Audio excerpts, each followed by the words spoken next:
Aromatic এই জুঁই ফুলটা বছরে প্রায় 3 থেকে 4 বার ফুল দেয়। যেমন দেখতে তার সুন্দর ফুল, তেমনই মিষ্টি সুগন্ধ। দেখতেই পাচ্ছেন একদম নিচ থেকে ফুল ধরেছে।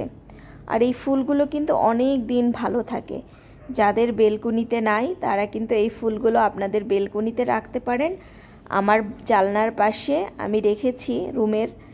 আমার রুমটা পুরো সুগন্ধিত ভরে থাকে যখন এই ফুলটা ফুটে। কেমন লাগলো ভিডিওটা অবশ্যই কিন্তু জানাবেন। যদি আপনার বেলকুনিতে এই গাছটা না থাকে এখনই নিয়ে আসুন।